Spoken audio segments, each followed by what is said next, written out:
Hello students, आपका स्वागत है हमारे चैनल फिजिक्स स्कॉलर में। लास्ट वीडियो में हमने डायमेंशन एनालिसिस पढ़ा था। ठीक है, डायमेंशन एनालिसिस में हमने बहुत सारे फिजिकल क्वांटिटीज के डायमेंशन पढ़ रखे हैं। ठीक, और हमने प्रिंसिपल ऑफ होमोजेनिटी पढ़ लिया था। अब हम स्टार्ट करते हैं application of dimensional analysis. Dimensional analysis के क्या क्या एप्लीकेशंस हैं? तो देखिए, तीन बेसिक एप्लीकेशन है डायमेंशन एनालिसिस के, जिसमें पहला हम अभी स्टार्ट करते हैं जो है कि रिलेशन फाइंड आउट करना। जैसे कई फिजिकल क्वांटिटीज हैं, उसमें रिलेशन फाइंड आउट करना हम लोगों में। ठीक है, तो relationship among the various physical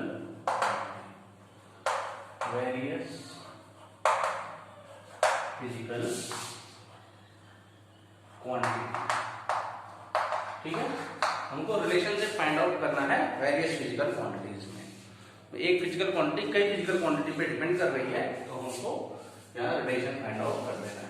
ठीक है, तो डायरेक्ट हम क्वेश्चंस पे आते हैं। एग्जांपल पे हम देखेंगे कैसे इसे हम सॉल्व करते हैं। ठीक है, तो ये क्वेश्चन जैसे दिया हुआ है कि कोई भी पार्टिकल यदि सर्कुलर मोशन कर रहा है, ठीक है, तो सर्कुलर मोशन में सेंटर की तरफ एक फोर्स लगता है, इसको बोलते हैं सेंट्रीपिटल फोर्स। अभी सबसे सिंपलेस्ट एग्जांपल अभी हम लोग कर रहे हैं, फिर देखेंगे जो क्वेश्चंस का लेवल थोड़ा सा हाई करेंगे। ठीक है, तो मान लेते हैं centripetal force acting towards centre of circle, वो कितने क्वांटिटी पे डिपेंड कर रहा है। तो सेंट्रीपिटल फोर्स, हम क्वेश्चन नहीं लिख रहे हैं, हम आपको केवल बता देते हैं क्वेश्चन कैसे होगा। सेंट्रीपिटल फोर्स F, ठीक है, acting towards the centre of circle, किस किस क्वांटिटी पे डिपेंड करेगा, आपको देगा एक फिजिकल क्वांटिटी कितने फिजिकल क्वांटिटी पे डिपेंड कर रहा है। तो यहाँ पे क्या है, एक फिजिकल क्वांटिटी सेंट्रीपिटल फोर्स कितने फिजिकल क्वांटिटी पे डिपेंड कर रहा है। तो ये डिपेंड कर रहा है मास ऑफ द बॉडी और पार्टिकल। ठीक है, जो सर्कुलर पाथ पे मोशन कर रहा है उसके मास पे डिपेंड कर रहा है, पहला चीज। दूसरा चीज, ये F जो है प्रोपोर्शनल टू स्पीड और वेलोसिटी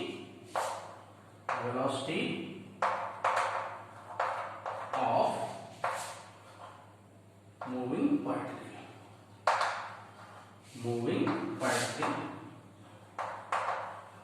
ठीक है, और F is directly proportional to radius of circle।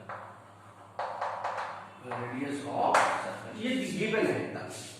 ठीक है, तो क्वेश्चन क्या होगा, एक पार्टिकल है वो सर्कुलर पाथ पे मोशन कर रहा है, अगर क्लॉकवाइज और एंटी क्लॉकवाइज हम सपोज कर लेते हैं, ऐसे मोशन कर रहा है पार्टिकल, तो इसके सेंटर की तरफ हमेशा एक फोर्स लगता है, इसको हम बोलते हैं सेंट्रीपिटल फोर्स। ये हमारा सेंटर इसका O है। तो ये पार्टिकल का जो सेंट्रीपिटल फोर्स है किस किस चीज पे डिपेंड कर रहा है, एक इसके मास मान लेते हैं हम M पे डिपेंड कर रहा है, दूसरा इसकी स्पीड या वेलोसिटी पे डिपेंड कर रहा है, और तीसरा यहाँ से यहाँ तक रेडियस, तीन चीज पे डिपेंड कर रहा है। ये गिवन होगा आपके क्वेश्चन में। आपको क्या फाइंड आउट करना है, इस F का जो फॉर्मूला है वो आपको डेराइव कर देना है इन तीनों क्वांटिटी से। ठीक है, इसी टाइप के क्वेश्चंस आएंगे। तो देखिए हम क्या करते हैं इसमें,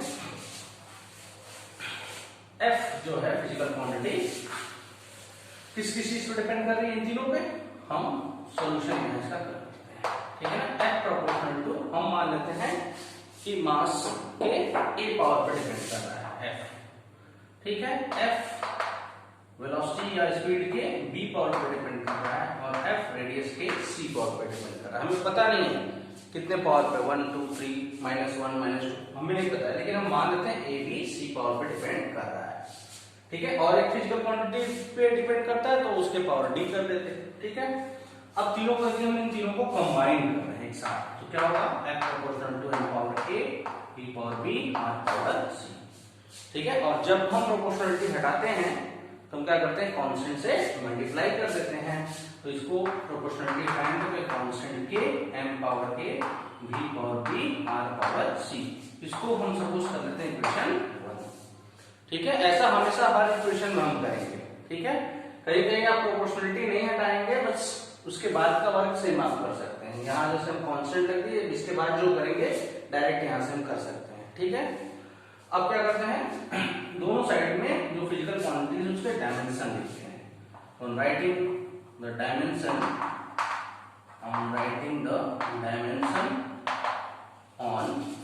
of a physical quantity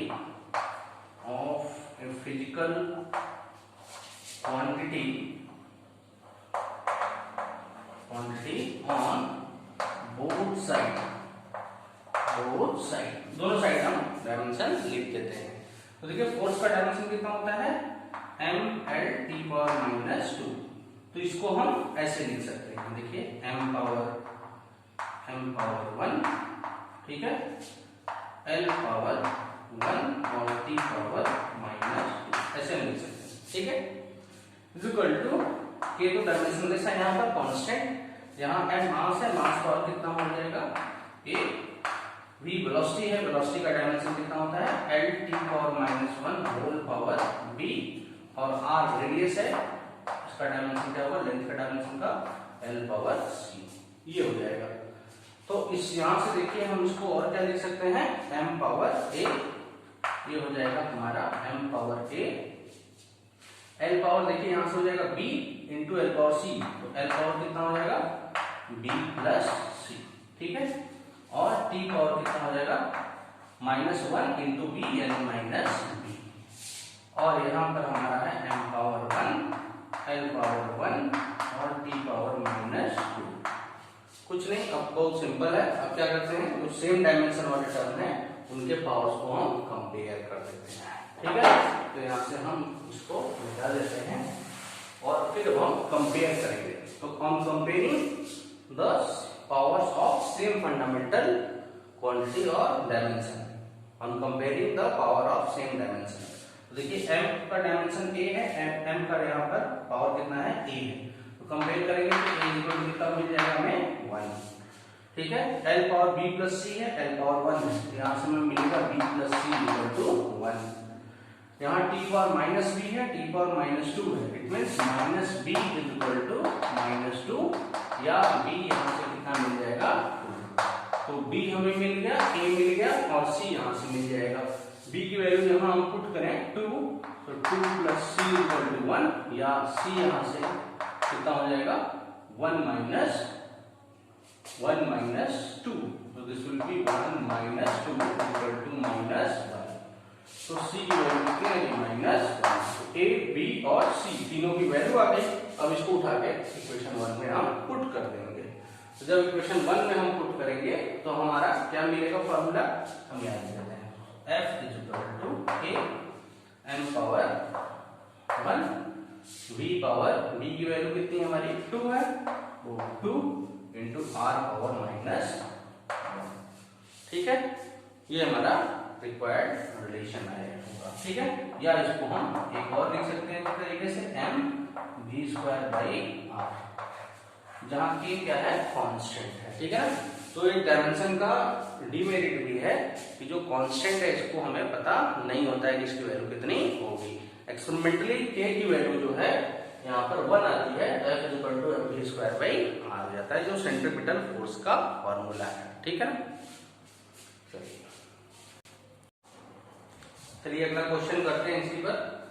The time period t of small drop of liquid due to surface tension depends on density rho, radius small r and surface tension, जो हमने 2 बार लिख दिया, surface tension s। Then derive the relation for t। t के लिए हमें relation find out करना है। तो देखिए ये जो टाइम पीरियड है स्मॉल ड्रॉप का, वो सरफेस टेंशन के कारण वो सरफेस टेंशन पर डिपेंड कर रहा है और डेंसिटी पर डिपेंड कर रहा है उस लिक्विड की, और रेडियस पर डिपेंड कर रहा है। यानी फिजिकल क्वांटिटी की जो है वो किस पे डिपेंड कर रहा है, डेंसिटी पर, फिजिकल क्वांटिटी टी डिपेंड कर रहा है रेडियस पर, और टी जो टाइम पीरियड है डिपेंड कर रहा है सरफेस टेंशन पर। तो हमें टी के लिए डिराइव करना है फॉर्मूला। तो जैसा इसके पहले हमने क्वेश्चन किया था, तो हम मान लेते हैं कि डेंसिटी के a पावर पर डिपेंड कर रहा है टी, r के b पावर पर और उसके c पावर पर, और हमें यहाँ डायमेंशन सबका पता होना चाहिए। तो हमने लिखा था कि सरफेस टेंशन S जो है वो क्या होता है, फोर्स अपॉन लेंथ, जिसका जो डायमेंशन हो जाएगा m(t)(-2) divided by L, L से कैंसिल होके m(t)(-2) हो जाएगा। डेंसिटी का हम लोग जानते हैं मास अपॉन वॉल्यूम और r रेडियस है लेंथ, ठीक है। अब तीनों को हम क्या करते हैं, कंबाइन कर देते हैं, तो r power a, r power b and s power c हो जाएगा। फिर अब हम यहाँ से क्या करते हैं, प्रोपोर्शनलिटी हटाएंगे तो कांस्टेंट से मल्टीप्लाई कर देते हैं, होगा rho power a, r power b and s power c। इसको हम इक्वेशन 1 पुट कर लेते हैं। फिर क्या करेंगे, इस इक्वेशन 1 में दोनों साइड में डायमेंशन लिख देते हैं, ठीक है। तो writing the dimension on both side, तो t टाइम पीरियड है, इसका डायमेंशन क्या होगा 20, a कांस्टेंट है, कोई डायमेंशन नहीं है। रो डेंसिटी का डायमेंशन कितना होता है, mass upon volume m(l)(-3) whole power कितना हो जाएगा a, r रेडियस है, डिस्टेंस का डायमेंशन l पावर b, और यहाँ पर s सरफेस टेंशन देखिए हमने लिख रखा है, ठीक है, आपको याद होना चाहिए m(t)(-2) होल पावर -c, ठीक है। अब देखिए यहाँ से क्या करें, m पावर a और m पावर c, तो क्या हो जाएगा m power a plus c, ठीक है। l पावर देखिए, l पावर -3 है, l power b, l power कितना हो जाएगा -3 इंटू a प्लस b, ये हो गया। और t पावर कितना हो जाएगा, t इसमें है नहीं, इसमें है नहीं, यहाँ पर कितना होगा -2c। और देखिए यहाँ पर केवल t है, m और l नहीं है, इसको हम कैसे लिख सकते हैं, m power 0, l power 0 and t power 1, ठीक है। यदि m l नहीं है तो उसको पावर 0 लिख सकते हैं, ठीक। अब देखिए क्या करते हैं, कंपेयर करते हैं सेम डायमेंशन के पावर्स को। तो m का डायमेंशन यहाँ a प्लस c है, m का डायमेंशन 0 है, it means a plus c is 0 और a is equal to -c, और we can write c is equal to -a, ठीक है। ये आ गया। l पावर यहाँ पर चेक करें -3a प्लस b, और यहाँ l पावर कितना है 0, तो -3a प्लस b कितना है 0, या इसको इधर कर देते हैं तो b इक्वल टू कितना हो जाएगा 3a। तो एक बार यदि हमें a या b c में से कोई पता हो जाए, बाकी सब हम कैलकुलेट कर सकते हैं। तीसरा देखिए -2c t पावर, और t पावर यहाँ कितना है 1, इसको कंपेयर करेंगे तो हमें मिलेगा -2c इक्वल टू 1 या c इक्वल टू -1/2। जब हमको c पता चल जाएगा तो हम a यहाँ से कैलकुलेट कर लेंगे इस फॉर्मूले से, a equal to minus of c, तो a की वैल्यू कितनी हो जाएगी, a equal to minus of c minus 1/2, तो फाइनली ये कितना हो जाएगा +1/2। इसका मतलब a की वैल्यू भी हमको मिल गई 1/2, a मिल गया और c मिल गया। जब a और c मिल जाएगा तो हम b भी यहाँ से कैलकुलेट कर लेंगे, तो b की वैल्यू यहाँ से कितनी हो जाएगी, b equal to 3 into a की वैल्यू कितनी है 1/2, तो फाइनली इट विल बी 3/2, ठीक है। अब a b c की वैल्यू को उठाकर हम इक्वेशन 1 में सब्स्टिट्यूट कर देते हैं। तो सब्स्टिट्यूट करेंगे तो हम यहाँ रखते हैं t इक्वल टू कितना मिलेगा a rho power a, rho power a means कितना हो गया 1/2, ठीक है। फिर b पावर b की वैल्यू कितनी है, यहाँ से b 3/2, तो r पावर कितना हो जाएगा 3/2 हो जाएगा, ठीक।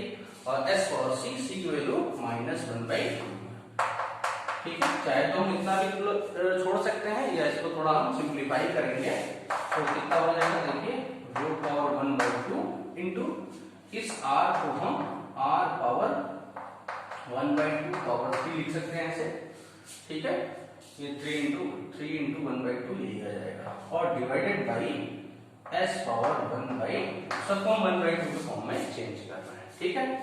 तो कितना हो जाएगा ये k रो r अपॉन s, ये पूरे का क्या हो जाएगा स्क्वायर रूट हो जाएगा, लेकिन ये s पावर 3 है तो हम पूरे का स्क्वायर रूट लेंगे, लेकिन r क्या हो जाएगा यहाँ पर 3, और इस पूरे का हम क्या लिख सकते हैं पावर 1/2 या अंडर रूट में इसकी वैल्यू हम इतनी लिख सकते हैं, ठीक है। तो ये भी हमारा आंसर सही है और यहाँ पर भी सही है।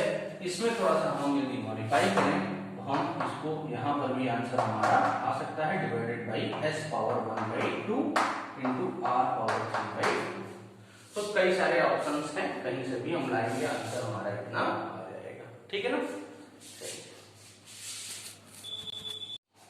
चलिए आइए अगला क्वेश्चन करते हैं।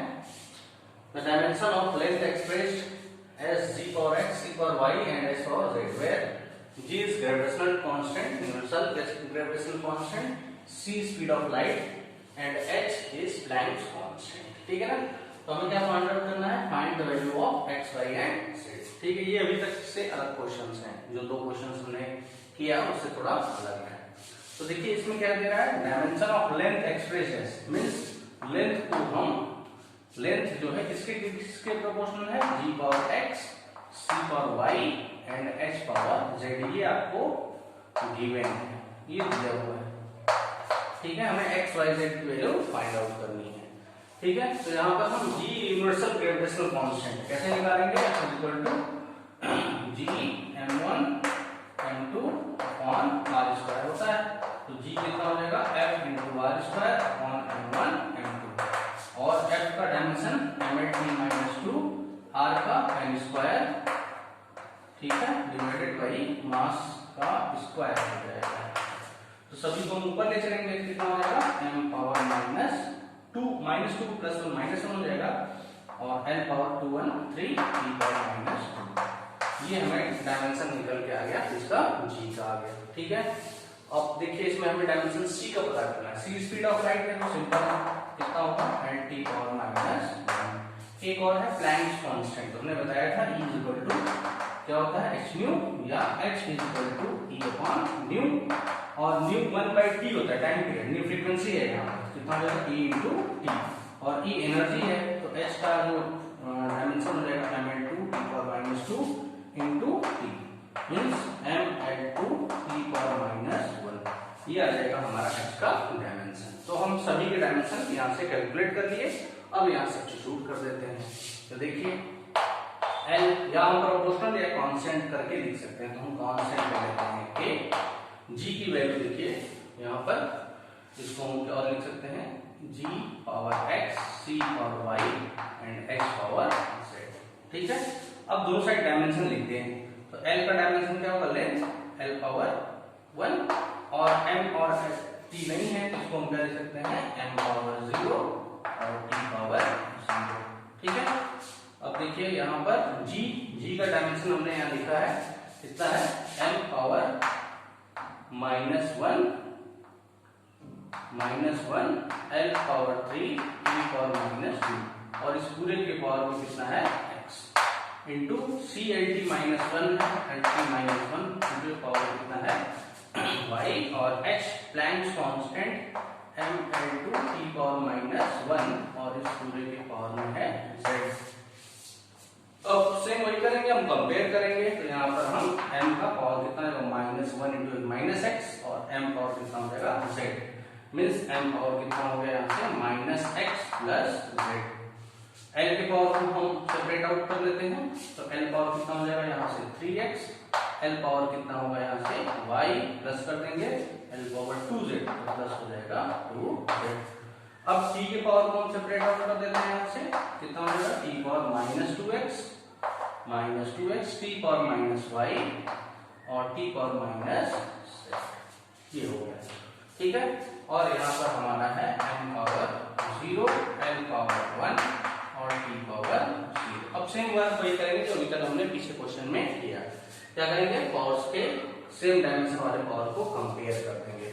m power -x plus z, m power 0 compare करेंगे तो -x plus z equal to 0, या यहाँ से हम देखेंगे x z दोनों के होंगे इक्वल, मींस जो डायमेंशन x का होगा वही z का होगा. ठीक है, अब देखिए L के डायमेंशन की बात करें. L के पावर्स कितने हो जाएंगे? यहाँ से 3x plus y plus 2z is equal to L power यहाँ कितना आ गया? 1. एक इक्वेशन ये हमारा बन जाएगा. t पावर में कितना है? देखिए -2x minus y minus z, और यहाँ t पावर कितना है? 0. ये हमारा एक इक्वेशन ये बन जाएगा 2.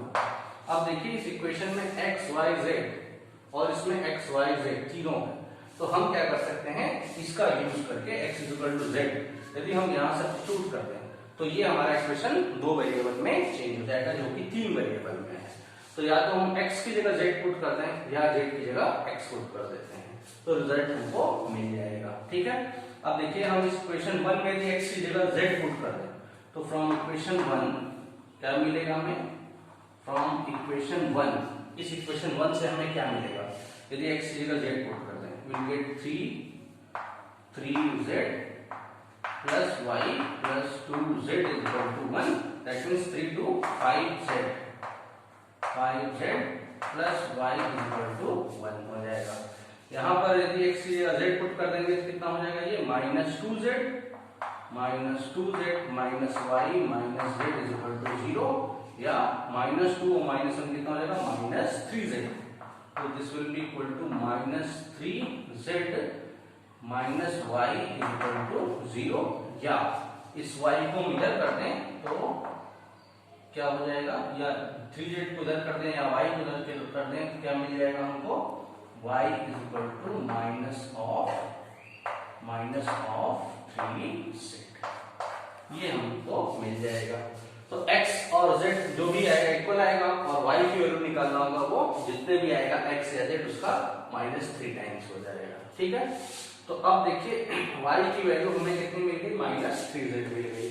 यदि इसको हम इस इक्वेशन में सब्स्टिट्यूट करते हैं, जिसको हम मान लेते हैं इक्वेशन 3, इस इक्वेशन में यदि हम y की जगह क्या पुट करते हैं, -3z, तो हम ऊपर लिखते हैं यहाँ से। ठीक है, तो कितना मिलेगा, या इसको हम यहाँ पर लिख देते हैं। ठीक है, तो देखिए y is equal to -3z equation 3 में पुट किया जाए कितना मिल जाएगा, we get 5z plus y की जगह कितना हो जाएगा, -3z is equal to 1, इस y की जगह हमने क्या पुट कर दिया, -3z। ठीक है, तो 5 - 3 कितना हो जाएगा, 2z is equal to 1, that means z is equal to 1/2, और z हमको कितना मिल गया, 1/2। जब z 1/2 होगा तो x भी कितना हो जाएगा, 1/2 इस इक्वेशन से, hence x is equal to 1/2, x मिल गया, z मिल गया, और y सिंपली निकाल देंगे, y is equal to कितना हो जाएगा, -3 of z, that means -3 into z कितनी, 1/2, तो y -3/2। तो इस तरीके से हम x, y और z की वैल्यू इस टाइप से सॉल्व करेंगे। ठीक है, चलिए इस पे डिपेंडेंट अगला क्वेश्चन करते हैं हम।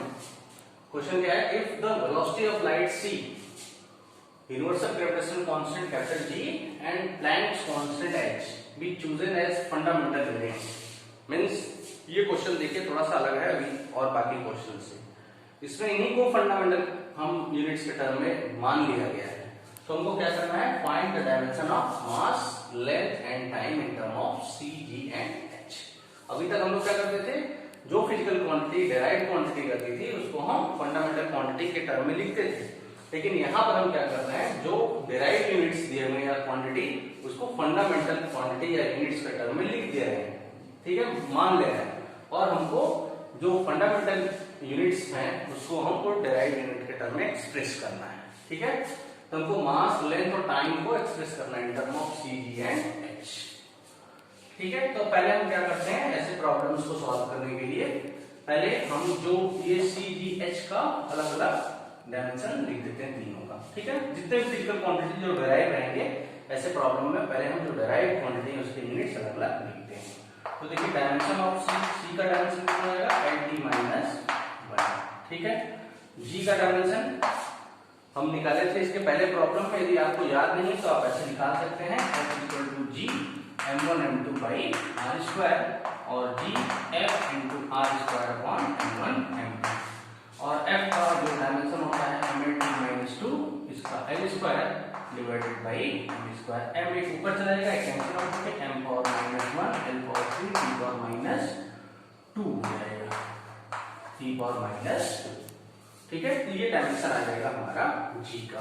तो हम यहाँ लिख देते हैं g का डायमेंशन m⁻⁻1 l⁻3 t⁻2।